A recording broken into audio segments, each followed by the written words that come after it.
think. I'll bet they did. Please, go ahead. Mr. President, thank you. Earlier today, Jay Inslee said that your tweets encouraging Who said liberation, Jay Inslee said your tweets encouraging liberation in Michigan, Minnesota, Virginia were fomenting rebellion. Wondering how that squares with the sober and methodical guidance that you issued yesterday. Well, I think we do have a sobering guidance, but I think some things are too tough. And if you look at some of the states you just mentioned, it's too tough, not only relative to this, but what they've done in Virginia with respect to the Second Amendment is just a horrible thing. They did a horrible thing, the governor. And he's a governor under a cloud to start off with. So when you see what he said about the Second Amendment, when you see what other states have done, no, I think I feel very comfortable. Go ahead. Thank you, Mr. President. Just to be clear, when you talk about these states, Michigan, Minnesota, Virginia, do you think that they should lift their stay-at-home orders, or can you talk No, but I think elements of what they've done are too much. I mean, it's just too much. You know the elements because I've already said, but certainly a Second Amendment and Second Amendment having to do with the state of Virginia, what they've done in Virginia is just incredible. Okay, please. Sir, are you concerned, though, that people coming out in protest are going to spread COVID to other people? They're congregating in ways that health experts have said they should not. No, these are people expressing their views. I see where they are and I see the way they're working. They seem to be very responsible people to me. But it's, they've been treated a little bit rough. Please, Linda. Thanks, Mr. President. I'm curious about some more of the dynamics we might see as the country begins reopening, as you put it, kind of like a puzzle. So as you've mentioned, we have states where we're already seeing their curves begin to flatten, but then there are others like Florida or more rural parts of the country where they aren't projected to peak for weeks or even months. So can you talk a little bit about some of the difficulties that those later peaking states might face if they need to stay locked down for longer, even as other places around them are starting to open back up? Well, we're seeing great numbers in almost every state. We're seeing big drops. We're really seeing, in terms of beds, the numbers we have to look at are the beds being occupied, people going, which is essentially people going in. That means that you have fewer people that are sick, fewer people that feel they have to go to a hospital, and those numbers are dropping really precipitously. So I think that we're just seeing a lot of good signs. Now, a place like New York, New Jersey, and certain parts of Louisiana. Louisiana has been incredible lately when you look at that drop. That drop has really been great. Michigan's had a hard time, but it's starting to do well. So I just think Illinois is another one. You know, you look at some of the numbers, but everyone is dropping, and they're dropping rather quickly. We don't have any hotspot that's developed where all of a sudden you say, well, other than we did have a meatpacking plant or two where, incredibly, we had some, you saw the number was rather incredible that took place in that plant. People could ask about that. I wonder who owned that company. It was a weird situation, but generally speaking, it's been very good. The numbers have been really improving greatly. Please, in the back. Thank you, Mr. President. U.S. intelligence is saying this week that the coronavirus likely came from a level 4 lab in Wuhan. There's also another report that the NIH, under the Obama administration in 2015, gave that lab $3.7 million in a grant. Why would the U.S. give a grant like that to China? The Obama administration gave them a grant of $3.7 million. I've been hearing about that. And we've instructed that if any grants are going to that area, we're looking at it literally about an hour ago, and also early in the morning. We will end that grant very quickly, but it was granted quite a while ago. They were granted a substantial amount of money. We're going to look at it and take a look, but I understand it was a number of years ago, right? So you are. When did you hear? When did you hear was the grant was made? 2015. 2015. Who was president then? I wonder. Okay. Yes, ma'am. Mr. President, we know negotiations are underway for the next round of funding for small businesses. Yeah. If tens of billions of dollars went in a matter of days the first time, will this next relief package be enough? Well, I think it will certainly, it's going to get us to a point that's going to be rather beautiful. We think that that will be the point, and it could be they'd want more, but maybe at a certain point we're going to stop. It's been a tremendous success. It's been executed flawlessly. SBA's done a very good job, but the banks have done a great job, whether it was Bank of America or Wells Fargo. The community banks have been incredible. I think we had over 4,000 community banks. A lot of people didn't know you had that many banks, but 4,000 community banks, they gave the money out. It's so organized, and it's been such a great program. And so essentially we're waiting for $250 billion. The Democrats are refusing to do it. This is money that essentially is going to the workers. It's going to keep these companies whole, restaurants and a lot of great companies. And it's a small amount of money relative to what it represents, because it represents small businesses, it represents them staying in business. And you know, when you look at it, people don't know, small businesses represent approximately 50% of the power of our business enterprises. Not all the big monster businesses that you read about every day. It's all of these small businesses when added. It's something that should be approved by the Democrats. The Republicans want it badly, and the people want it very badly. If I could just follow up on that, nearly 10% of the loans that were given out were for $5 million, but some small business owners say they can't even get a loan for $100,000. Is that acceptable? Well, they would get that, but they have to approve it. Nobody knew it was going to be this successful. Don't forget, when you say the money's gone, it's been a tremendous success as a program. People they really want it. And some people won't be able to keep their business open unless they get that money. It's been a tremendous success. It's been executed flawlessly. It's been, I mean, with few exceptions, it's really been good. And I think the Democrats are going to do it. Look, Nancy Pelosi, she's away on vacation or something, and she should come back. She should come back and get this done. I don't know why she's not coming back. The fact is, she's not doing her job, and there's nothing unusual about that for her. And Leader Go ahead. McCarthy said they're now considering also adding more funding for hospitals included in So they this. are thinking about hospitals, and You don't think that's hospitals, compromise? well, hospitals are a good thing. Hospitals have been decimated by this. You know, they've given up their business, which is good because they did the right thing in order to take care of the COVID-19. And no, hospitals, I'm with that all the way. If they want to add hospitals, we could also add it into phase 4. If we do a phase 4, phase 4 would be hopefully infrastructure. A lot of people are talking about the best thing we could do for this country would be the payroll tax cut that I've been suggesting. A lot of Democrats like it, believe it or not, the payroll tax cut.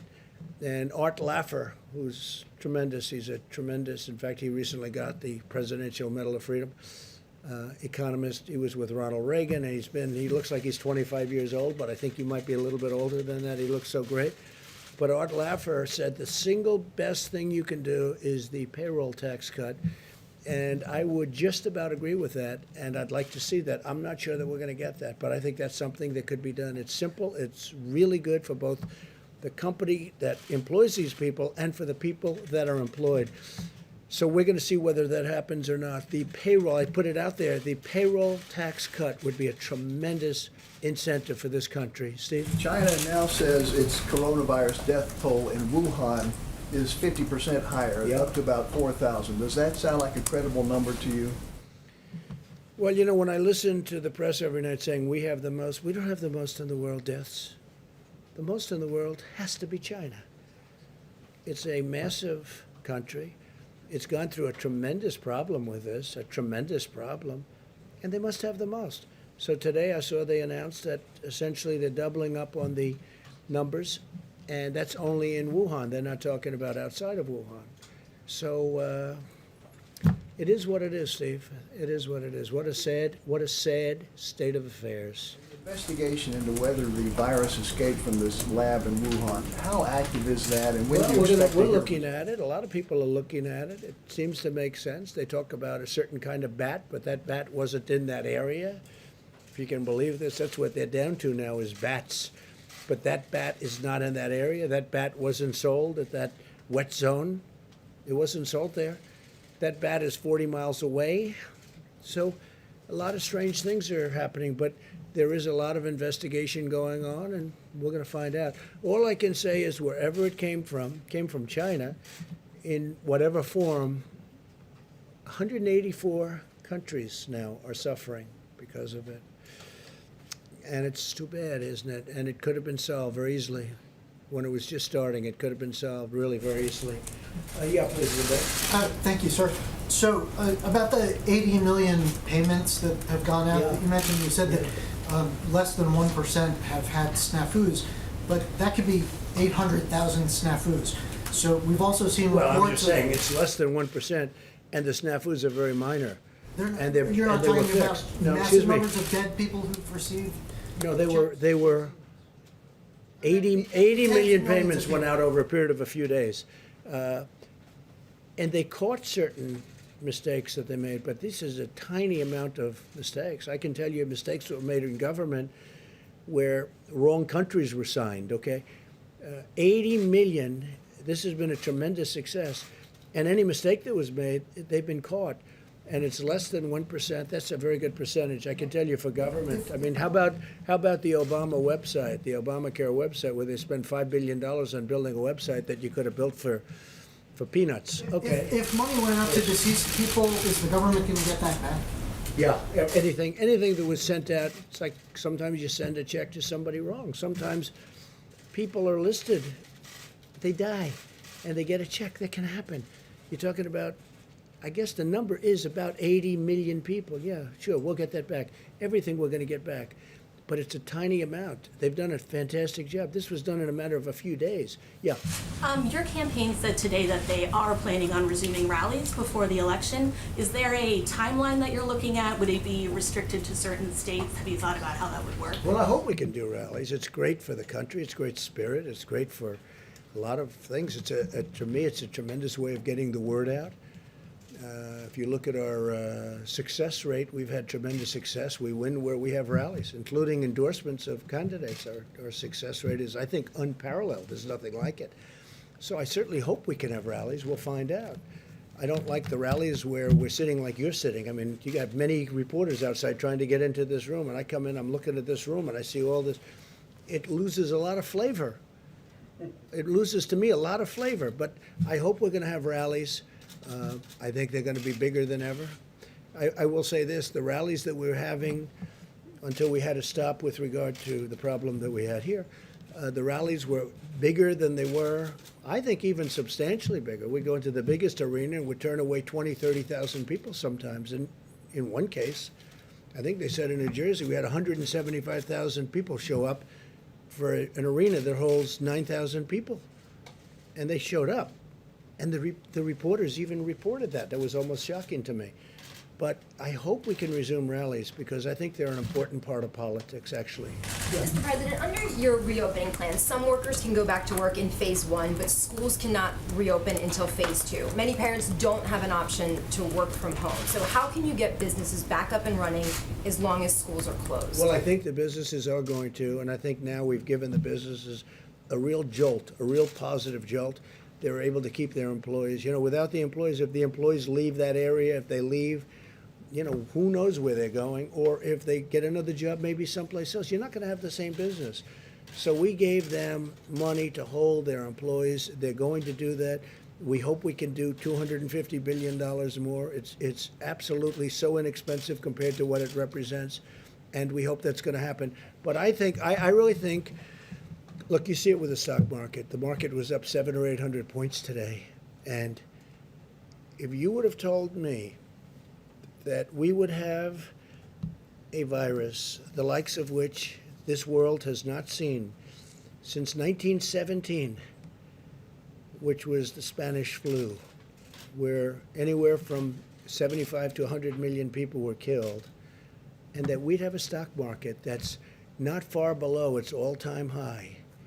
And it's starting to get a little low. You know, then you had a 1,000-point increase and a 1,200-point increase. So now we have a stock market that's at a point where it's not very far away from where it was, and we've gone through a closed, literally a closed country. Remember this also.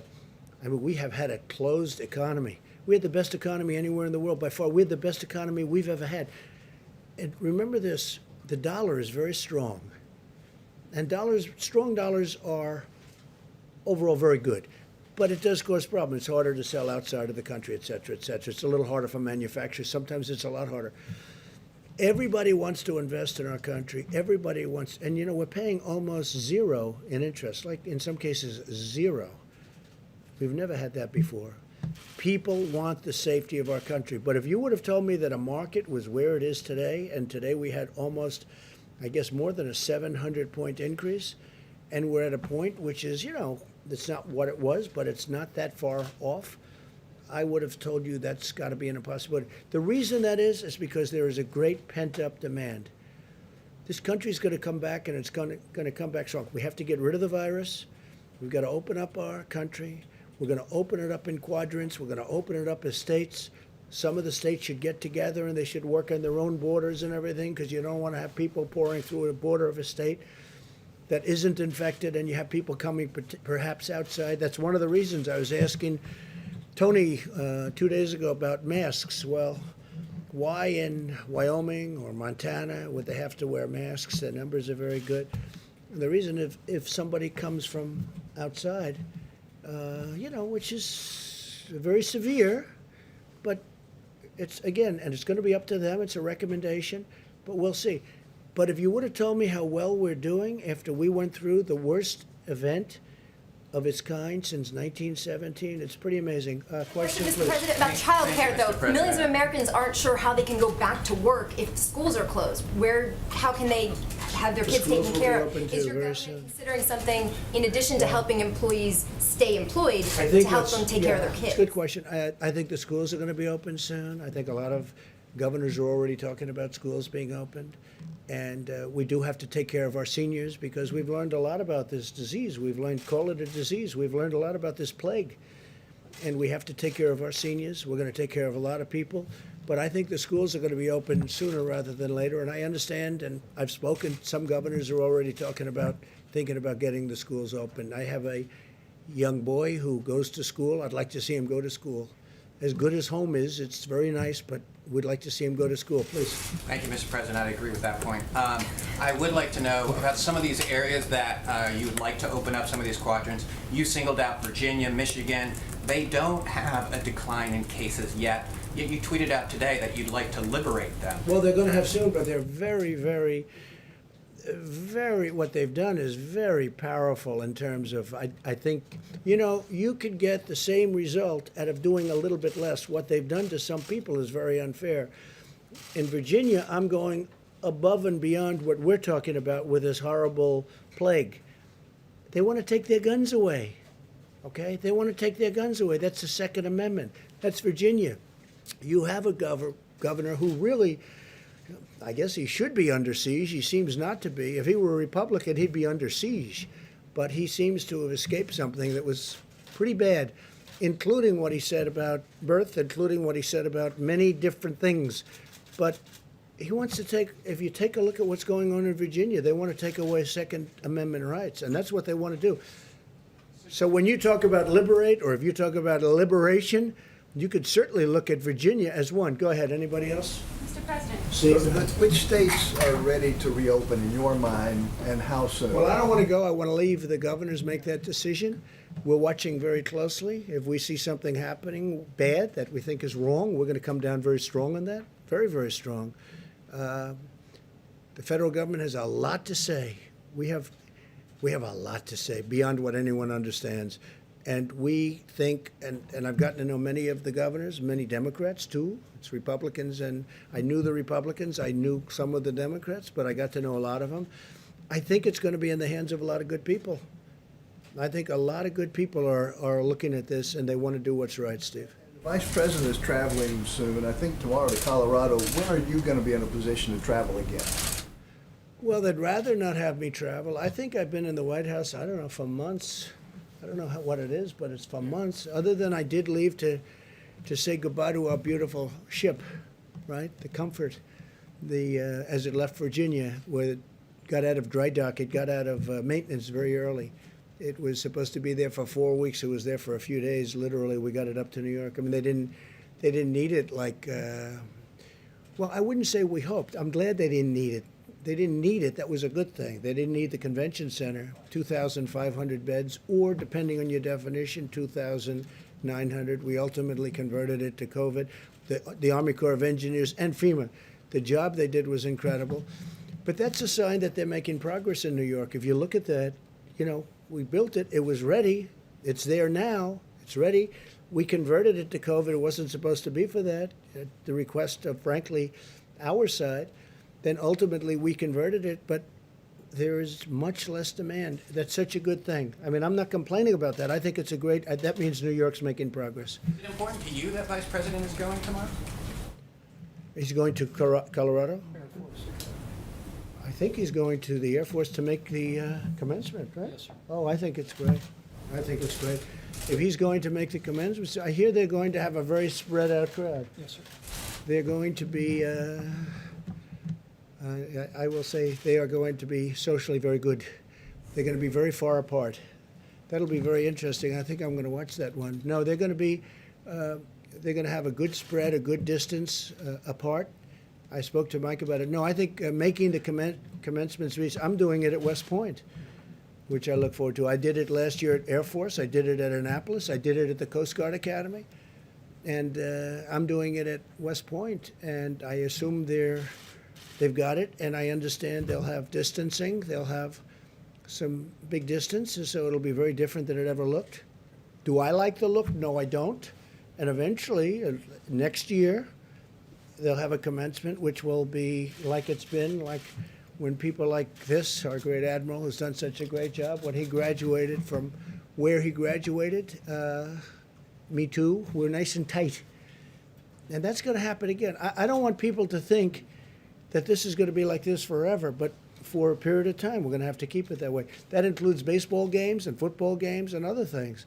But eventually, as this virus goes away, it's going to be better and better. Director, it's going to be better and better, and we're going to get our lives back to the way they were. You know, one thing that bothers me, a couple of restaurateurs called, and they said, I mean, sir, I barely made a living with 150 seats.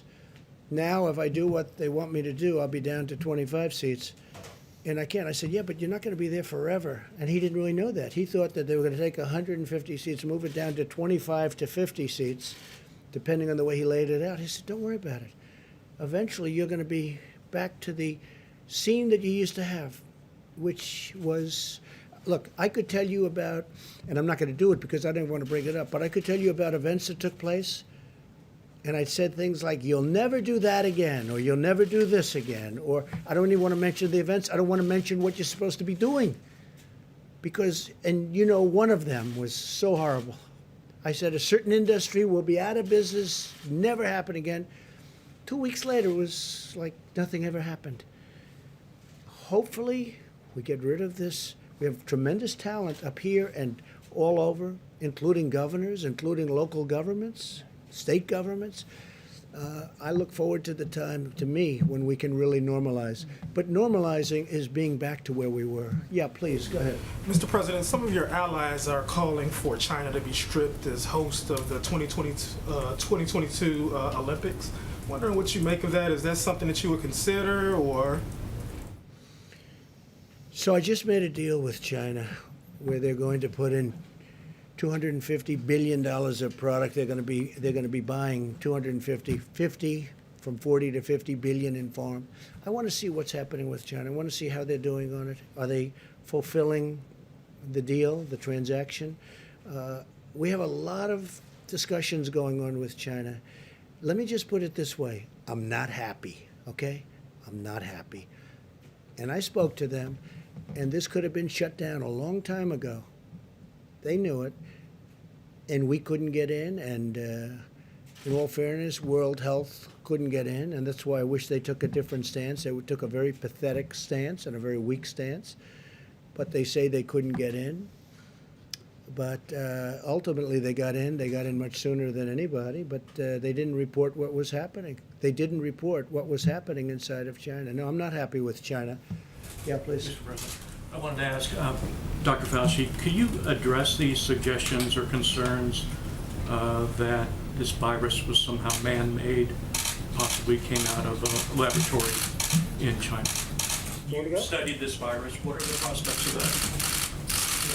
There was a study recently that we can make available to you where a group of highly qualified evolutionary virologists looked at the sequences there and the sequences in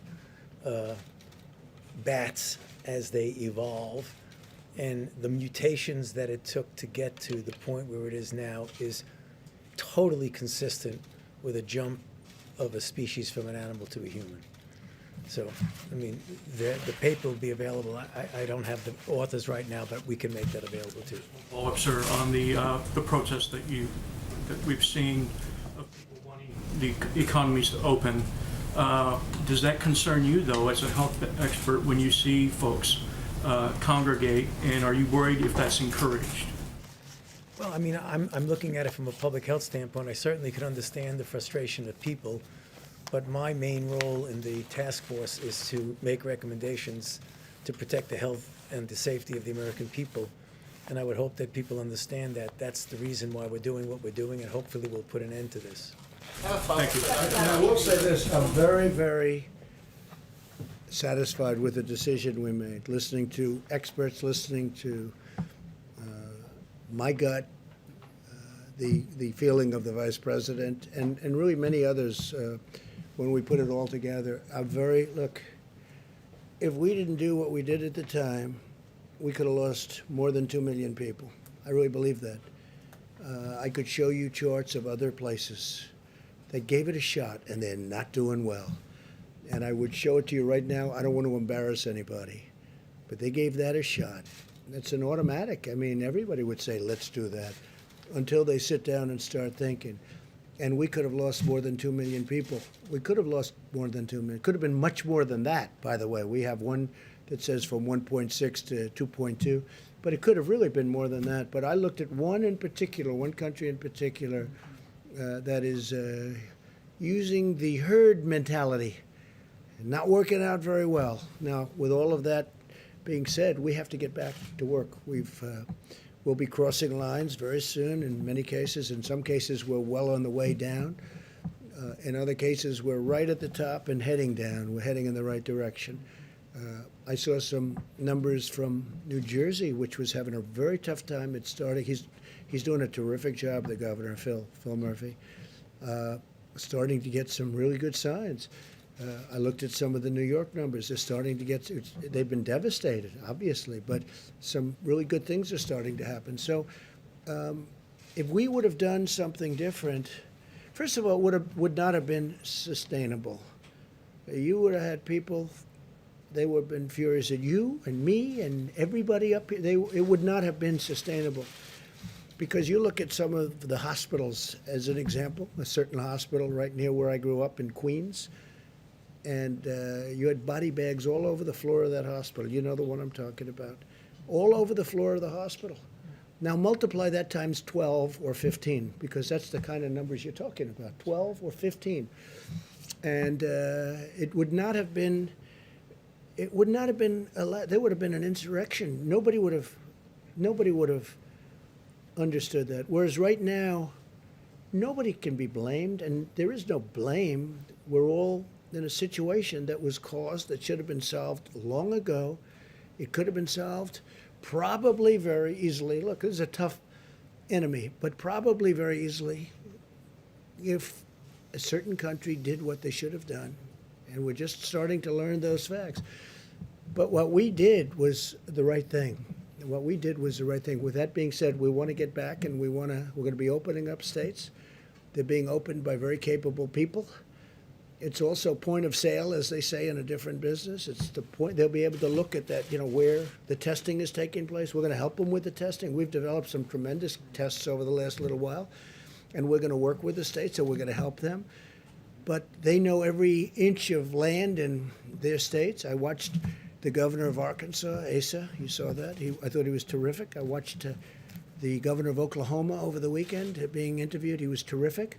They've done it a little bit differently, and they've done it tight, and they've done it strong, and they were very prepared, and they have more beds than they needed, and that's a good thing. But I've seen some very, very good things, and I think you're going to have some very positive events taking place over a very short period of time. And I think with that, we'll see you tomorrow, but really this has been a situation where a lot of great people have been involved and a lot of great decisions have been made. Thank you all very much. Thank you.